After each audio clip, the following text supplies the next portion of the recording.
मामला आखिर क्या है? उनका कहना है कि सबूतों से छेड़छाड़ करने वालों की जांच हो और उन्हें सजा दी जाए, क्योंकि सबूतों से छेड़छाड़ की गई है। कॉलेज के प्रिंसिपल के खिलाफ सख्त कार्रवाई हो, यानी कि बर्खास्त प्रिंसिपल संदीप घोष, जिसको सीबीआई गिरफ्तार कर चुकी है। कोलकाता पुलिस कमिश्नर विनीत गोयल इस्तीफा दे अपने पद से, ये मांग कर रहे हैं हड़ताली डॉक्टर्स।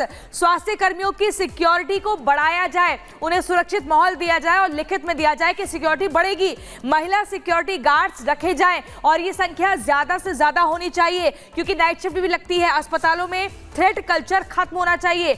जो अस्पतालों में थ्रेट दी जाती है, चाहे फिर वो आपको बता दें नर्सिंग स्टाफ हो, डॉक्टरों का हो, जूनियर डॉक्टर्स हो, तो वो सब कल्चर खत्म होना चाहिए। वहां पर एकदम निष्पक्ष तरीके से काम करने की आजादी मिलनी चाहिए। ये सब कुछ मांग कर रहे हैं हड़ताली डॉक्टर्स। और अब खबर यूपी से है, जहां पे उत्तर प्रदेश के भदोही से विधायक, समाजवादी पार्टी के विधायक जाहिद बेग की मुश्किलें बढ़ने वाली हैं। जी हां, उनके घर से नौकरानी का शव मिलने के बाद से जो कानूनी शिकंजा है वो लगातार कसा जा रहा है। जाहिद बेग और उनकी पत्नी के खिलाफ एफआईआर दर्ज करके अब पुलिस ने अपनी ओर से कार्रवाई शुरू कर दी है। क्या है पूरा मामला, दिखाते इस रिपोर्ट में।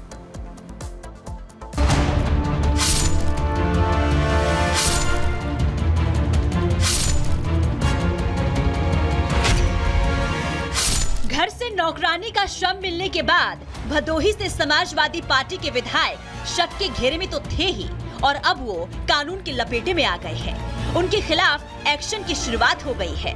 जाहिद बेग और उनकी पत्नी के खिलाफ मुकदमा दर्ज हो गया है। नाबालिग लड़की के सुसाइड और बाल श्रम के मामले में ये एफआईआर श्रम प्रवर्तन अधिकारी ने कराई है।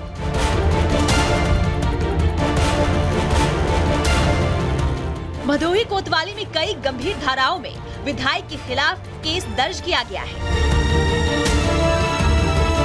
एफआईआर में बाल मजदूरी के साथ साथ मारपीट और मजदूरी नहीं देने के आरोप विधायक जाहिद बेग पर लगाए गए हैं।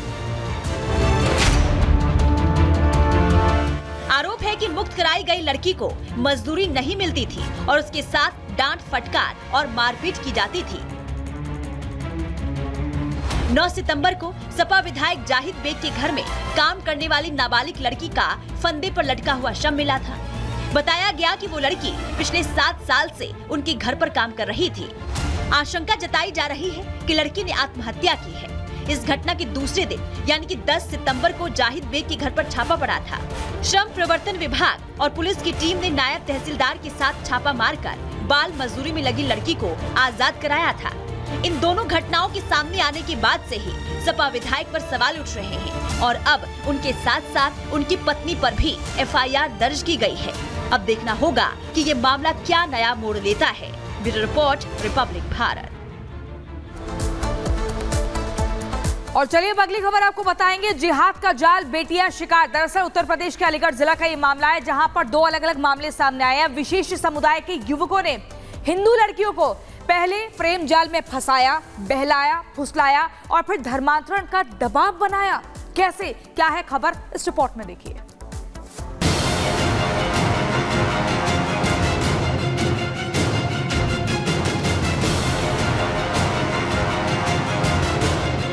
नाम बदला, भेष बदला और बदला बात करने का तौर तरीका। तिलक लगाया, हिंदू लड़की को फंसाया, लव जिहाद किया। उत्तर प्रदेश के अलीगढ़ से हैरान कर देने वाले 2 मामले सामने आए हैं, जहां 2 अलग अलग मुस्लिम लड़कों ने खुद को हिंदू बताते हुए हिंदू लड़कियों को पहले प्यार के जाल में फंसाया और फिर शादी रचाई। शहबाज ने हर्षित चौधरी और सलमान ने समीर बनकर हिंदू लड़कियों को धोखा देते हुए शादी की। इसके बाद मारपीट करते हुए धर्म परिवर्तन कराने की कोशिश की। पहला मामला अलीगढ़ के इगलास इलाके का है, जहां लव जिहाद का शिकार हुई पीड़िता थाने पहुंची और आरोपियों के खिलाफ कार्रवाई की मांग करते हुए पूरी कहानी बता दी। बताया कि कैसे आरोपी सलमान ने अपना नाम समीर बताया, जबरदस्ती शादी की और फिर धर्मांतरण का दबाव बनाया। सलमान नाम का लड़का था, मोमडन था वो, पर झूठ, उसने मेरे से झूठ बोला था, अपना नाम समीर बताया था उसने। तो फिर मुझे जबरदस्ती वो ले गया। फिर मुझे ले जाने के बाद में दिल्ली ले गया सर। तो उसने मुझे होटल में रखा था। मैं 19 को गई थी, 25 की रात को मैं आई थी। उसने शादी करी थी मेरे से आधे समाज में। फिर बोलता था मैं तेरे साथ निकाह भी करूँगा, तुझे मोमडन बनना पड़ेगा। फिर उसने मेरी वीडियो भी बना ली और फोटो वीडियो वायरल करने की बोलता था, मुझे धमकी देता था। सर वो मुझे अब भी धमकी देता है। मुस्लिम लड़का समीर बनकर हिंदू नाम रखकर और तिलक विलक लगाता था और इनको फर्जी हिंदू बनकर इसको भगा ले गया गुमराह करके। इसके साथ शारीरिक संबंध बनाए, इसको नशा कराता था, कोल्ड ड्रिंक में मिला के कुछ वीडियो फ़ोटो भी बना लिए, उनको वायरल करने की धमकी देता था। पीड़िता बहुत डर गई थी। एसपी साहब से मिले हैं और कार्रवाई की हमने मांग की है, तो उन्होंने आश्वासन दिया कि शीघ्र अतिशीघ्र आरोपियों को गिरफ्तार कर उनके खिलाफ कार्रवाई की जाएगी। मामले में शिकायत मिलने के बाद पुलिस एक्शन में आई और जांच कर कार्रवाई की बात कह रही है। इस अभियोग के उपरांत पुनः एक अन्य मुकदमा पीड़िता के पिता द्वारा थाना बिलासपुरी पंजीकृत कराया गया है और जो भी चीजें प्रकाश में आएंगी, जो भी साक्ष्य प्राप्त होंगे, उनके अनुसार उचित धाराओं का समावेश करते हुए विवेचना का विधिक निस्तारण किया जाएगा। वहीं दूसरी तरफ एक और हिंदू लड़की ने पुलिस से शिकायत की, बताया कि कैसे शहबाज नाम के लड़के ने हर्षित चौधरी बनकर लव जिहाद किया, खुद को मेजर बताते हुए मंदिर में शादी रचाई। गुजरात पुलिस शहबाज को लेकर अलीगढ़ पहुंची, तब पता चला कि वो मुस्लिम है। पुलिस ने शहबाज को वंदे भारत ट्रेन में चोरी करने के आरोप में पकड़ा था, तब उसके नाम का खुलासा हुआ।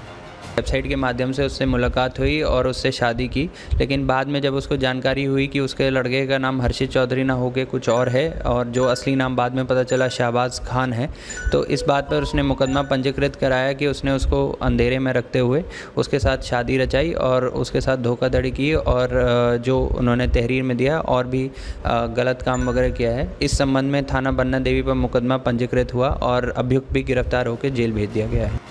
शहबाज खान उर्फ हर्षित चौधरी अब तक करीब 18 लड़कियों को लव जिहाद के जाल में फंसा चुका है। उनसे शादी कर उनकी अस्मिता को तार तार कर चुका है। Bureau report, Republic Bharat. और अगली खबर दिल्ली की गीता कॉलोनी से है, जहां पर ऐसा मामला सामने आया है जिसको सुनकर आप भी चौंक जाएंगे। दरअसल एक पति ने अपनी पत्नी को अवैध संबंधों के शक में गला रेत के उसकी हत्या कर दी। क्या है पूरा मामला, इस रिपोर्ट में देखिए।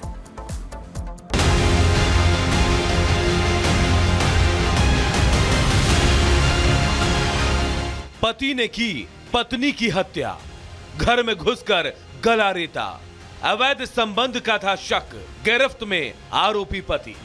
दिल्ली के गीता कॉलोनी में हत्या का एक दिल दहला देने वाला मामला सामने आया है। यहाँ एक पति ने अवैध संबंध के शक में अपनी पत्नी की गला रेत कर हत्या कर दी। घटना कॉलोनी के ब्लॉक 13 की बताई जा रही है, जहां मृतक सुनीता अपनी मां से मिलने पहुंची थी। कुछ देर बाद उसका पति किशन भी पत्नी से मिलने वहां पहुंच गया। इसके बाद दोनों के बीच बहस शुरू हो गई।